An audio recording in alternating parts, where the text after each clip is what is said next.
جی السلام علیکم۔ آج اسلامیت کا یہ دوسرا لیکچر ہے کہ جس کے اندر ہم چیپٹر 5 آف اسلامیت کو کور کریں گے، جس کے اندر اسلامی تہذیب و تمدن کو ہم پڑھیں گے۔ سب سے پہلے تو ہم یہ دیکھ لیتے ہیں کہ تہذیب کا کیا لغوی معنی ہوتا ہے اور تمدن کا کیا لغوی معنی ہوتا ہے۔ جو تہذیب ہے اس کا مطلب ہوتا ہے کہ کوئی بھی ایسی چیز جو کمرے کی خوبصورتی کو بڑھا دے یا کسی جگہ کی خوبصورتی کو بڑھانے کے لیے کوئی ورڈ جو استعمال ہوتا ہے وہ ہوتا ہے تہذیب۔ لغت میں اس کا یہ معنی ہے، اور تمدن کا یہ معنی ہے کہ کسی شہر کو بسانا یا خوش اخلاق اپنے آپ کو بنانا، اپنے آپ میں بہتری لانا کسی بھی چیز میں، اس کا مطلب یہ ہوتا ہے۔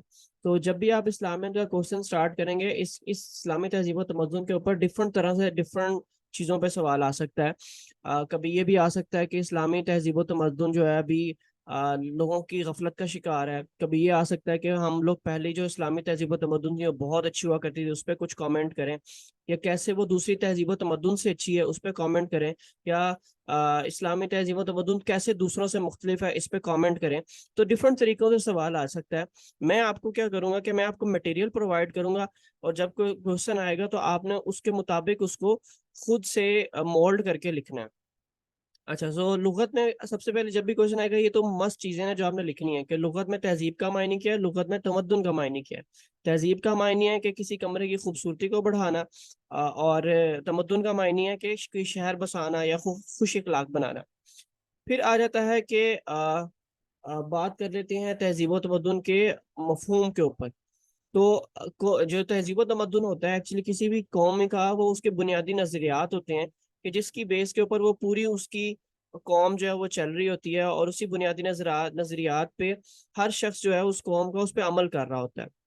فنڈامنٹل رائٹس کی بات ہو رہی ہے، فنڈامنٹل آئیڈیولوجیز کی بات ہو رہی ہے۔ قوموں کا سماجی اور مالی زندگی گزارنے کا طریقہ مادیت پرستی سے متعلق۔ اچھا، یہ دونوں نا، یہ ایک ہے تہذیب۔ تہذیب کا مفہوم ہے کہ قوموں کے بنیادی نظریات، اور تمدن کا مفہوم یہ ہے کہ کسی بھی قوم کا materialistic approach to anything, کہ کیا سماجی اور مالی زندگی وہ کیسے گزارتے ہیں، یہ ہے تمدن۔ اور تہذیب ہے کہ ان کے بنیادی آئیڈیولوجیز کیا ہیں یا بنیادی نظریات کیا ہیں کسی بھی چیز کے بارے میں۔ نظریہ کیا ہوتا ہے؟ نظریہ ہوتا ہے کہ جیسے اگر ہم لوگ دیکھو سمجھتے ہیں کہ قتل کرنا غلط بات ہے، تو یہ بھی ہمارا ایک نظریہ ہے۔ ہمارے گڈز اور بیڈ کے کچھ نظریات ہوتے ہیں، کچھ لیولز ہوتے ہیں کہ یہ گڈ ہے اور یہ بیڈ ہے، اور ہم نے یا 10 سال بعد یا 20 سال بعد ہم نے یہ اچیو کرنا ہے اپنے اندر، اچھائی میں یا برائی میں، کسی بھی چیز میں۔ تو یہ ہوتا ہے نظریہ۔ اور وہ جو فائنینشیل چیزیں ہوتی ہیں کہ کسی بھی چیز کے اوپر اتنا زیادہ انٹرسٹ ہونا چاہیے، یا کسی بھی چیز کے اوپر اتنا زیادہ منافع ہوگا، اتنا زیادہ لاس ہوگا، یہ ساری جو کیلکولیشنز ہوتی ہیں یہ تمدن کا طریقہ ہوتا ہے کہ آپ جو بھی کوئی فیصلہ کرتے ہیں اس سے پہلے سوچتے ہیں کہ مجھے اس چیز سے کتنا فائنینشیل فائدہ ہوگا یا کتنا فائنینشیل فائدہ نہیں ہوگا۔ تو تہذیب اور تمدن میں جو مین فرق ہے وہ یہ ہے کہ نقشہ اور عمارت، کہ جیسے اگر آپ کسی چیز کے نقشہ بناتے ہیں تو پھر اس کی بلڈنگ بنتی ہے۔ یہ دونوں چیزیں اس طرح سے ہیں کہ جو بلڈنگ ہے وہ کیا ہے؟ تمدن، اور جو تہذیب کیا ہے وہ ہے نقشہ۔ اور اسی طرح جسم اور روح کی اگزامپل ہے کہ جو روح ہے اور جو انسائیڈ ایلیمنٹ ہے جو کہ ساری چیزوں کو کنٹرول کرتا ہے وہ کیا ہوگی؟ تہذیب۔ اور تمدن کیا ہوگا؟ جسم، جو پھر اس کے بعد ان چیزوں سے آگے کچھ کام کرتا ہے۔ پھر اب ہمیں یہ بھی جاننا پڑے گا کہ ڈفرنٹ جو تہذیبs ہیں ان میں کون کون سی تہذیب آ جاتی ہیں۔ سب سے پہلے ہمارے پاس ایک ایرانی تہذیب ہے۔ اس میں ہم لوگ یوزلی قدیم چیزوں کی بات کریں گے، پرانی چیزوں کی، کہ ہمارے پاس ایرانی تہذیب تھی جس کے جو کہ فطرت کے بہت قریب تھی، جس میں زیادہ تر چیزیں بہتر تھی۔ لیکن ان میں بھی ایک مسئلہ تھا کہ وہ آگ کی پوجا کرتے تھے، اور کیا کرتے تھے کہ کنویں، کسی بھی کنویں جب لوگ مر جاتے تھے تو ان کو کنویں میں دفن کرتے تھے۔ کنویں میں لاشیں دفن کرنے کا بھی ان کا یہ طریقہ ہوتا تھا کہ ان کو باندھ کر اس کنویں میں لٹکا دیتے تھے۔ تو ایسے جو تھی وہ ایرانی تہذیب تھی، مطلب جس میں بھی کہنا فطرت کے تو قریب اس طرح سے تھے کہ جو بھی کام کرتے تھے اچھائی کے اچھے کام بھی کرتے تھے، اور برے کاموں سے روکنے والی تھی، لیکن کچھ برائیاں ہر قوم کے اندر موجود تھی۔ پھر آ جاتی ہے یونانی تہذیب وچ از گریک تہذیب۔ تو اس میں کیا تھا کہ مذہب پر مبنی یہ بھی تھی، یہاں پر بھی مذہب کے اوپر لوگ یقین رکھتے تھے۔ اور پھر کیا تھا، ان کے اندر بڑے بڑے جو فلاسفرز تھے وہ تھے افلاطون، ارسطو۔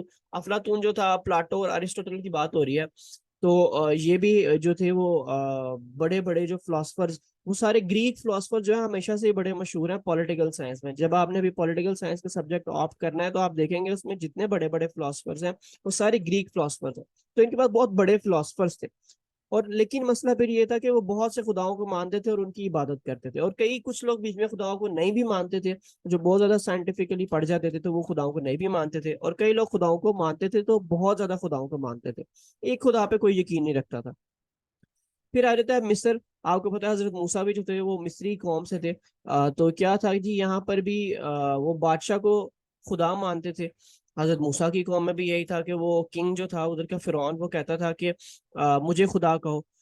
تو اس وجہ سے مصر والی جو قوم تھی وہ ہمیشہ اسی چیز کا شکار رہتی تھی, ہر بادشاہی اپنے آپ کو خدا کہلواتی. یہ نہیں کہ وہ حضرت موسیٰ کی ایک قوم تھی, وہ اس سے پچھلی قوم ہے, اگلی قوم ہے, ان سب میں یہ بیماری پائی گئی کہ ان کے جو بادشاہ تھے وہ ہمیشہ یہ چاہتے تھے کہ ہمیں خدا مانا جائے. اور وہ انہوں نے بہت ساری چیزوں کے خدا بنائے ہوئے تھے, جس کے اندر سمندر, سورج, بادل, وہ انہیں سکتا تھا جیسے ہر چیز کا الگ خدا ہے. ابھی بھی جب آپ ایونجرز دیکھتے ہیں, ایونجرز مووی جو ہے اس کے اندر آپ دیکھو گے گاڈ آف تھنڈر ہے. تو یہ جو گاڈ آف تھنڈر کا کانسیپٹ آیا کہ بجلیوں کا خدا انہوں نے بنایا ہوا نا, اور اس کا اگر آپ سیکوئلز دیکھو گے تو آپ کو اس میں نظر آئے گا کہ انہوں نے ہر چیز کا خدا بنایا ہوا ہے. ایک بجلیوں کا خدا بنایا, ایک بارش کا خدا بھی انہوں نے جس کے اندر دکھایا ہوا, گاڈ آف, گاڈ کا مطلب خدا ہی ہوا نا, تو جو تھور ہے وہ گاڈ آف تھنڈر دکھایا گیا. تو یہ یہاں سے کانسیپٹ لیا گیا کہ انہوں نے ہر چیز کا خدا تھا, کہ ایک بندہ انہیں لگتا تھا کہ ایک خدا جو ہے وہ سمندر کو چلا رہا ہے, ایک خدا جو ہے وہ سورج کو چلا رہا ہے, ایک بادل کو چلا رہا ہے. تو اس طرح کی چیزوں کے خدا بنائے ہوئے تھے. پھر آ جاتا ہے عرب. عرب کی جو تھی وہ جاہلیت کے اوپر بیس تھی, اور اس کے اوپر اس کا قرآن میں بھی بہت دفعہ ذکر ہے. اس کا آپ صلی اللہ علیہ وسلم نے بھی کہا کہ اب جاہلیت جو ہے وہ ختم ہوگی اور اس دین اسلام آ گیا ہوا ہے رہنمائی کے لیے. تو یہ حضرت ابراہیم علیہ السلام کے دین سے شروع ہونے والا جو تھا دور تھا ایک عرب کا, اور اس سے پہلے بھی چل رہا تھا. لیکن کیا ہوا کہ کعبہ میں بہت سارے جو تھے نا وہ دیوتا تھے. ایون کہ آپ صلی اللہ علیہ وسلم کے وقت پہ بھی جو مکہ میں کہ مین جو پوائنٹ تھا وہاں پر میں نے پچھلے لیکچر میں بتایا تھا کہ اللات اور العزا, یہ دو جو بت تھے وہ انہوں نے وہاں پر نصب کیے ہوئے تھے, اور ان کو جو ہے پوچھتے تھے وہ سارے اس چوک کے اندر آ کے سارے, اور انہیں کے آگے ڈفرنٹ قسم کی بکروں کو ذبح کر کے ان کو وہ بھی چڑھاتے تھے. بٹ یہ کہ جاہلیت کا دور تھا, جاہلیت کے قانون تھے. لیکن یہ کہ ہاں تھوڑی سی مہذبنس ان کے اندر یہ تھی کہ ظلم جو تھا وہ کم تھا بنسبتاً دوسری قوموں کے, لیکن ظلم تھا. اب دیکھو جیسے وہ حضرت بلال کی ہمیں یاد ہے اگزامپل کہ ان کے سینے پہ پتھر رکھوایا گیا, اور ان کے جو تھا انہیں بہت زیادہ کوڑے مارے جاتے تھے. اور یہ بھی نہیں کہ گھر میں یہ سارا کام ہوتا تھا, یہ باہر سب کے سامنے کام کیا جاتا تھا, لیکن کوئی روکنے والا نہیں تھا. تو یہ کہ جاہلیت تو تھی بٹ دوسری قوموں کی نسبت تھوڑی سی کم تھی. اچھا, اب جب کوشچن آئے گا تو آپ کیا کریں گے, اگر ڈفرنس آف کوشچن آتا ہے تو آپ سب کی یہ بتائیں گے کہ یہ ایسا تھا, وہ ایسا تھا, یہ ایسے تھا. اور اگر یہ کوشچن آتا ہے کہ اسلام کی تہذیب و تمدن کی خصوصیات بتائیں تو آپ اس کو تھوڑا سا ایک پیراگراف میں ایکسپلین کریں گے کہ اسلام کیسے ان سب سے مختلف ہے اور ان میں کیا کیا خرابیاں تھیں. یہ میں نے آپ کو ساری خرابیاں ہی بتائی ہیں. تو اس کی وجہ سے اسلام کی جو تہذیب و تمدن ہے اس کی خصوصیات جو ہیں وہ ان سب سے مختلف ہیں, اور یہ جو میں آپ کو خصوصیات بتانے لگا تو یہ آپ ایک پیراگراف اس کے بارے میں لکھیں گے. اگر ایسا نہیں آتا یا ڈفرنٹ کے ساتھ کمپیئر آتا ہے پھر تو آپ نے سارا یہ لکھنا ہے. یہ جو چیزیں ہیں اس کے بارے میں آپ کو اور انفارمیشن بھی جو میں نے بک مینشن کی ہوئی تھی ایز اے ریفرنس اس سے آپ کو مل جائیں گی, وہ وہاں سے بھی آپ اس کو تیار کریں. صرف اس لیکچر, یہ lecture is not enough for you, اس کے اندر سے آپ کو ریفرنسز اٹھانے ہیں, آپ کو آیات یاد کرنی ہے, آپ کو شعر اگر کوئی آتا ہے, کیونکہ اس میں آیات جو ہیں وہ کم ملیں گی, لیکن پھر بھی آپ کو آیات ایٹ لیسٹ ایک کوشچن کے اندر آپ کو 5 سے 6 آیات لکھنی ہے. اگر کوئی شعر آ سکتا ہے اسلامک شعر تو وہ لکھ دیں, شعر نہ بھی لکھے تو ویسے ٹھیک ہے, لیکن آیات جو ہے 6 آیات 6 احادیث یہ آپ نے ہر کوشچن کے اندر لازمی لکھنی ہے. تو اس کے لیے آپ کو جو بھی کوشچن تیار کرنا ہے یا جو بھی چیپٹر آپ تیار کریں اس کے لیے آیات جو ہے وہ بہت زیادہ یاد کریں, ترجمے ان کے عربی کے ساتھ. تو خیر میں تو حافظ ہوں اس لیے میں عربی کے ساتھ لکھ لیتا ہوں, اور میری جو رائٹنگ ہے وہ بہت گندی ہے, لیکن پھر بھی میرا اسلامیت جو ہے وہ پاس تھا. کیونکہ میں نے عربی میں آیات لکھی ہوئی تھی اور ساتھ ان کے ترجمے لکھے ہوئے تھے, اور مجھے یہی ایک وجہ لگتی ہے کہ میرا جو تھا نا اسلامیت پاس ہو گیا. نہیں تو میری جتنی رائٹنگ گندی تھی مجھے نہیں لگتا تھا کہ میرا اسلامیت جو ہے وہ اتنی آسانی سے پاس ہو جائے گا. اچھا پھر بات کرتے ہیں, اچھا ایک اور رہ گئی سوری, اس کو بھی ڈسکس کر لیتے ہیں. مغرب مذہب کی بنیاد پر تھا مغرب جو تھا, لیکن یہ تھا کہ حضرت عیسیٰ کو انہوں نے پھانسی دے دی اور ان کو وہ لٹکا دیا, وہ پلس کا جو سائن ہے اس کے اوپر انہوں نے ان کو کیل کے ساتھ ٹھوک کر ان کو وہاں پر لٹکا دیا اور پھانسی چڑھا دیا, سولی چڑھا دیا. اب ان کے پاس کوئی جو ہے وہ ہدایت کا راستہ نہیں ہے، اور کیا ہے کہ کوئی بکس نہیں ہے جس کے تھرو وہ کیا کر سکیں، لوگوں کو گائیڈ لائن دے سکیں اور کسی بک کے اوپر وہ چل سکیں. سو اب ان کے لیے جو وہ چاہیں وہ کریں. اسی سے یہاں پر ایک وہ بھی نیا قسم کا ایک کانسیپٹ آیا ہے کہ جس کے اندر وہ کسی بھی خدا پر یا کسی بھی چیز پر یقین نہیں رکھتے ہیں. میرے لیے وہ انگلش کا ورڈ تھا ان کے لیے، وہ میرے ذہن میں نہیں آ رہا. جو کسی بھی خدا پر یقین نہیں رکھتے ہیں، بڑا فیمس ورڈ ہے، ہم بڑا یوز کرتے ہیں، بٹ اس طرح میرے ساتھ ہمیشہ ہوتا ہے، میرے ذہن سے نکل جاتا ہے. تو بہرحال تو اب ان کے لیے کوئی وہ ایویڈنس، صرف ان کا وہ سائنٹیفک ایویڈنسز پہ چلتے ہیں اور سائنٹیفکلی انہوں نے رولز بنائے ہوئے ہیں اور ان پہ چلتے ہیں. اسی لیے ان کے الکوہول جو ہے وہ حرام نہیں ہے. اور اسی طرح ان کے جو اسی طرح باقی جو 18+ ایکٹیویٹیز ہیں، وہ انہوں نے مطلب ان کو 18+ کا کہہ دیا کہ 18 کے بعد اب جو چاہو آپ کرو. If you are 18+, you can see anything, you can do anything, you can watch anything, you can cover anything. ٹھیک ہے. سو اب چلتے ہیں اسلامی تہذیب. سو اسلامی تہذیب کی جو مین پلرز ہیں، سب سے پہلے آپ ان کو ڈسکس کریں گے خصوصیات میں. سب سے پہلا تو ہے توحید. توحید کے اوپر اور رسالت اور آخرت کے اوپر اور عبادات کے اوپر آپ کو الگ سے جو ہے وہ لیکچرز مل جائیں گے، وہ میں آپ کو پرووائڈ کر دوں گا. وہ آپ ان کو الگ سے تیار کریں، کیونکہ اس کے اندر تو خیر آپ کو ایک ہیڈنگ لکھنی ہے توحید کی، اور پھر اس میں آپ نے وہ آیت ڈھونڈنی ہے کہ جو توحید کے لیے، یہ آپ کی اسائنمنٹ ہے، جو آپ نے توحید کے لیے وہ آیت ڈھونڈنی ہے جو توحید سے جس کا پروو ہو رہا ہو کہ اللہ تعالیٰ نے توحید کے بارے میں حکم دیا ہے. جیسے قل هو اللہ احد اللہ الصمد، جیسے اللہ تعالیٰ نے خود کہا کہ اللہ ایک ہے. تو اسی طرح رسالت کے لیے بھی آپ کو آیت ڈھونڈنی کہ جیسے محمد صلی اللہ علیہ وسلم تمہارے مردوں میں سے کسی کے باپ نہیں اور اللہ کے نبی اور آخری رسول ہے، یہ آیت جو ہے وہ آ سکتی ہے. پھر آخرت کے لیے ایک آیت ڈھونڈنی ہے. دیکھیں میں بھی آپ کو آیت پرووائڈ کر سکتا تھا، لیکن جب تک آپ خود آیت ڈھونڈ کے اس کو کیونکہ اب نا بکس میں یہ ہوتا ہے کہ یہ بک جو ہے نا وہ 15-20 ہزار لوگ پڑھیں جو میں نے آپ کو ریکمینڈ کیا، اور یہ سب سے اچھی بک ہے اس لیے سارے اس کو پڑھ رہے ہیں. تو یہی آیات نا ایگزامینر بار بار دیکھ کے نا بور ہو جاتا ہے، اور وہ اس کو لگتا ہے کہ یار دس از ناٹ نیو، اور یہ بندے نے اپنے ذہن سے نہیں کچھ ریسرچ کی ہوئی، اس کو خود کچھ نہیں آتا، بس اس نے رٹا مار کے لکھا ہوا. آپ نے کیا کرنا ہے کہ آپ نے اپنی آیات خود ڈھونڈنی ہے. ایک ہی چیز کے اوپر ہزار ہزار ریفرنسز پڑے ہوئے ہیں. آپ قرآن میں اگر ڈھونڈنا چاہیں تو آپ کو بڑے آرام سے، آخرت کے اوپر آپ کو بہت آیات مل جائیں گی. تو اس کا سب سے آسان طریقہ ہے کہ آپ اسلام 360 ڈگری ایپ ڈاؤن لوڈ کریں، اور اس کے اوپر نا آپ صرف ایک ورڈ لکھیں گے نا آخرت، تو اس کے اوپر جتنی آیات ہوں گی نا وہ آ جائیں گے.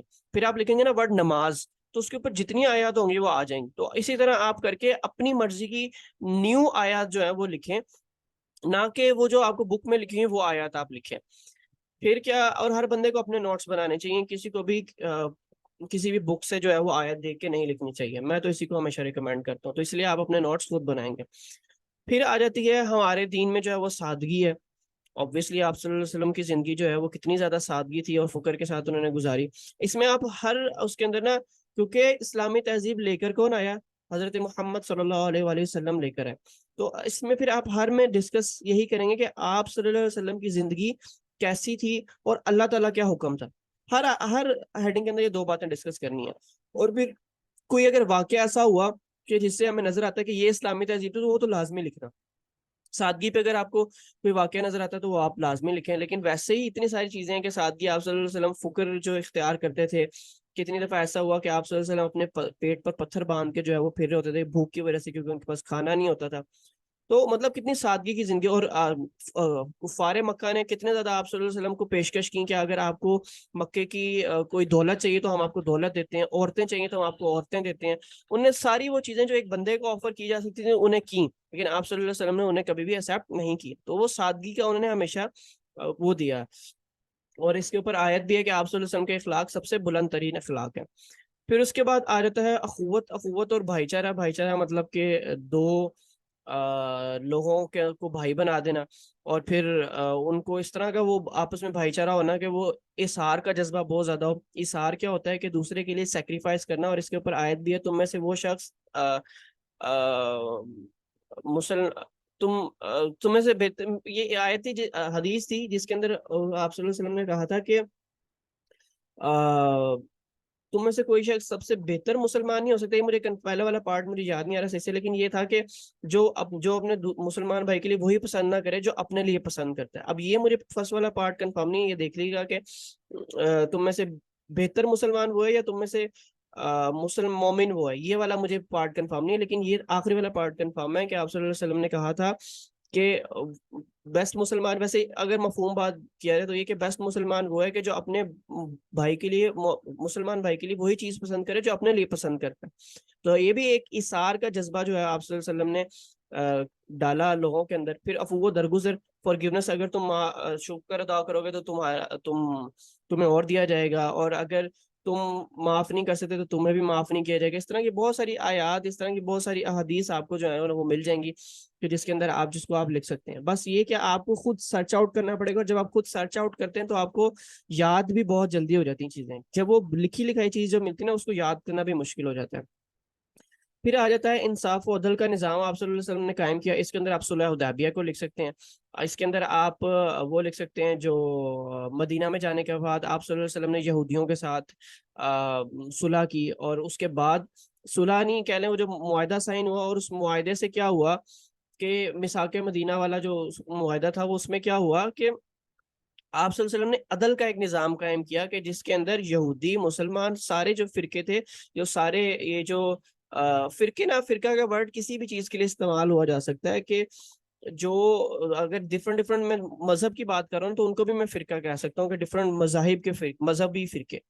تو بٹ یہ پھر بھی ہم اچھا ایک ورڈ یوز کر لیتے ہیں کہ اس وقت کتنے سارے مذہب وہاں پر ایگزسٹ کرتے تھے. ان سب کے لیے ایک ہی رول بنایا ہے کہ جو بھی کوئی غلط کام کرے گا تو اس کے اسلام کے مطابق اس کا عدل و انصاف ہوگا. یہ نہیں کہ اور غریب اور جو امیر تھا ان کو برابر کھڑا کیا.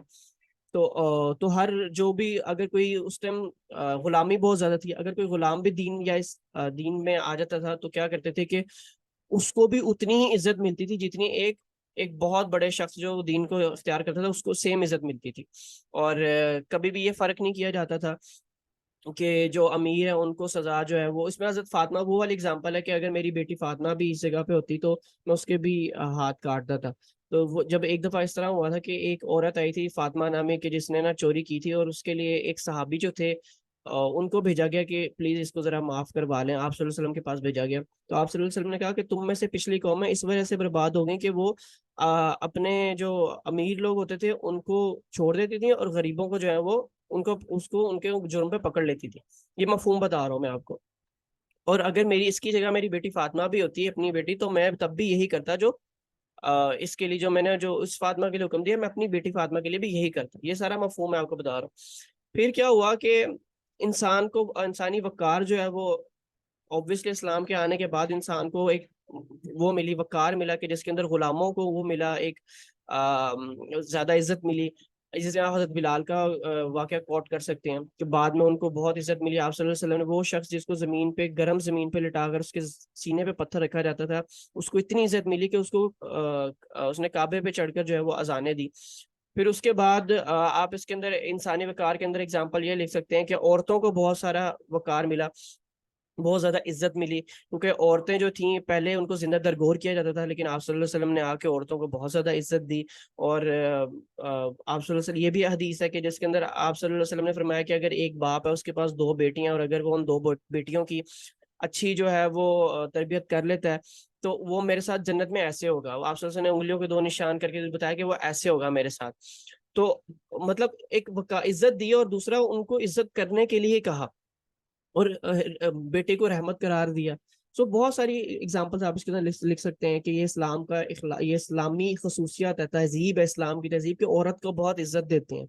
پھر متوازن زندگی، کہ نہ زیادہ آپ نے ریلیجیس ہونا ہے اور نہ زیادہ آپ نے بہت زیادہ دنیا دار ہونا ہے. کہ جیسے کہ اگر آپ اس کی اگزامپل لے لیں کہ وہ جو پادری ہوتے ہیں، اب وہ ان کے لیے انہوں نے ایک اسپیشل رولز بنائے ہوئے ہیں کہ وہ نہ وہ کبھی شادی کر سکتے ہیں. ان کی جو ہوتی ہیں فیمیلز ہوتی ہیں اس سارے کے اندر، ان کو سسٹر بولتے ہیں شاید ادھر، تو وہ کبھی شادی نہیں کر سکتی ہیں. تو ان کے لیے دیکھیں کتنے عجیب سے رولز بنائے ہوئے ہیں کہ متوازن زندگی نہیں رہتی. تو یہاں پر یہ ہے کہ اگر کوئی بندہ مولوی ہے تو اس کی شادی بھی ہوتی ہے، اس کے بچے بھی ہوتے ہیں، اس کی ایک پرسنل لائف ہوتی ہے، فائنینشیل لائف ہوتی ہے. لیکن جو دوسرے مذاہب ہیں ان میں ایسا نہیں ہے، اس میں اس طرح کی متوازن زندگی نہیں ہے. وہ کہتے ہیں یا تو اگر وہ دوسرا بندہ چلا گیا ریلیجن سائڈ پہ تو وہ پورا ریلیجن سائڈ پہ رہے گا. پھر اخلاقی اقدار بہت ہائی ہیں اس کے لیے. تو جتنی اگزامپلس دیں وہ کم ہے، کیونکہ آپ صلی اللہ علیہ وسلم کی ساری زندگی یہ اخلاقی اقدار کو بڑھانے میں گزری، اور لوگوں کا ہمیشہ یہ اخلاقی اقدار ہی تو ہیں کہ اپنے غلاموں کے ساتھ وہی سلوک کرو جو، اور وہی انہیں وہی پہناؤ جو تم خود پہنتے ہو، انہیں وہی کھلاؤ جو تم کھاتے ہو. پھر اس کے اندر ایک دفعہ حضرت عمر کی نے شاید کہا یا کسی صحابی نے کہا کہ مجھے آپ صلی اللہ علیہ وسلم نے ایک دفعہ ہمیں کیا ہوتا ہے وہ جو آپ کے ساتھ جو شخص رہتا ہے، آپ کے گھر کے ساتھ جو شخص رہتا ہے اس کو کیا بولتے ہیں؟ بتانا ذرا، اس کے جو آپ کے جو گھر کے ساتھ شخص رہتا ہے اس کو کیا بولتے ہیں؟ ہمسایہ، ہاں ہاں سوری، ہمسایہ. آپ کے ہمسائے میں آپ صلی اللہ علیہ وسلم ہمسائے کے حقوق کے بارے میں اتنا حکم دے رہے تھے کہ مجھے لگا کہ خدشہ ہوا کہ کہیں آپ صلی اللہ علیہ وسلم اسے ہماری اس میں نہ جائیداد کا حصہ دار نہ بنا دیں، اور یہ اس طرح کے حقوق، اس طرح کی نا باتیں نافذ ہو جائیں، حقوق اور باتیں نافذ ہو جائیں. تو یہ کہ یہ بھی اخلاقی اقدار ہی ہے نا کہ ہمسایوں کا خیال رکھنا، غلاموں کو اپنے ساتھ بٹھانا، ان کو اپنے ساتھ کھلانا. پھر انسانی حقوق کی اہمیت جو ہے، یہ اس کے بارے میں ہم بات کر چکے ہیں کہ اس میں انسانی وقار کے اندر کے ان کے حقوق کی کتنی اہمیت تھی. اور عدل و انصاف، اس کے اندر آپ سارا کا سمری ڈسکس کر لیں گے کہ عدل و انصاف تھا جس سے انسانی حقوق کی اہمیت بڑھتی ہے، کیونکہ ہیومن رائٹس کس سے بنتے ہیں؟ جب انصاف کا نظام ہوگا تبھی ہیومن رائٹس ملیں گے نا. اور پھر اخلاقی اقدار کی اس میں آپ بات کر سکتے ہیں. تو ایک یہ کہ اسلام کا جو دائرہ ہے، اور دوسرا لاسٹ جو بات ہوگی وہ آپ کریں گے کہ اسلام کا جو دائرہ ہے وہ بہت وسیع ہے. وہ یہ نہیں ہے کہ اسلام جسٹ ایک چھوٹے سے اس کے لیے قبائل کے لیے، چھوٹے سے صرف مسلمانوں، ایون کہ صرف مسلمانوں کے لیے بھی نہیں ہے دین. اگر کوئی اس میں سے آپ وہ اٹھانا چاہے نا، کوئی اس میں سے کوئی نصیحت اٹھانا چاہے تو بے دین آدمی بھی نصیحت اٹھا سکتا ہے، کیونکہ کئی دفعہ جو آیات ہیں وہ یا یو ناسو سے بھی کئی آیات جو ہیں وہ سٹارٹ ہوئی ہیں. یا یو ناسو کا مطلب ہے اے دنیا والوں. تو جب وہ آیات قرآن مجید میں آئی ہیں کہ جو کہ پوری دنیا سے آپ صلی اللہ اللہ تعالیٰ بات کر رہے ہیں، تو اس کا مطلب ہے کہ یہ ہدایت کی کتاب صرف مسلمانوں کے لیے نہیں ہے. ٹھیک ہے، ایک ہوتی ہے نا یا ایھا الذین آمنو، ایک ہوتی ہے یا ایھا الناسو. ٹھیک ہے، یہ دو طرح کی آیات جو ہے نا وہ آتی ہیں. یا الذین آمنو مطلب اے ایمان والوں، اور ایک ہے یا ایھا الناسو، تو اے دنیا کے لوگوں یا اے لوگوں. تو اس کا مطلب کہ قرآن صرف مسلمانوں کے لیے نہیں ہے، یہ پوری دنیا کے لیے. تو یہ والی بات بھی آپ کوٹ کر سکتے ہیں کہ قرآن میں کتنی جگہ پہ آیا یا ایھا الناس، اور کتنی جگہ پہ آیا یا الذین آمنو. لیکن جو دوسرے مذاہب ہیں ان میں ایسا نہیں ہے. اب جو عیسائی ہے وہ اس کے جتنے قوانین ہیں اس میں کہیں بھی ایسا نہیں ہوگا کہ وہ قوانین پوری دنیا کے لیے. لیکن اللہ تعالیٰ نے کئی باتیں ایسی انسان کو بتائی ہیں قرآن کے ذریعے کہ جو پوری دنیا پہ لاگو کی جا سکتی ہیں، اگرچہ وہ بندے نے اسلام قبول کیا یا نہیں قبول کیا ہوا. ٹھیک ہے، تو اس کے لیے بھی قوانین ہے. چلیں، اسلامیت کا لیکچر جو تھا وہ آج کا لیکچر اتنا ہی. باقی نا کچھ ایک دو تین لیکچرز نا میں آپ کو ریکارڈڈ بھی بھیج دوں گا. وہ بھی یہ نہیں کہ وہ پرانے ریکارڈڈ ہیں، وہ میں نیولی ریکارڈ کروں گا اور وہ میں آپ کو بھیج دوں گا، کیونکہ اسلامیت کو جلدی ہم نے کور کرنا ہے، اور اسلامیت کا سلیبس بہت زیادہ ہے. اس کو ہم جلد از جلد جو ہے نا وہ فنش کریں گے. ٹھیک ہے، آپ کا کوئی سوال ہے تو آپ پوچھ رہے ہیں اس چیپٹر کے بارے میں. یہ چیپٹر 5 ہم نے پورا جو ہے نا وہ کور کر لیا ہے. کوئی سوال ہے آپ کا عائشہ؟ نہیں تو ہم اس کو اینڈ کر رہے ہیں.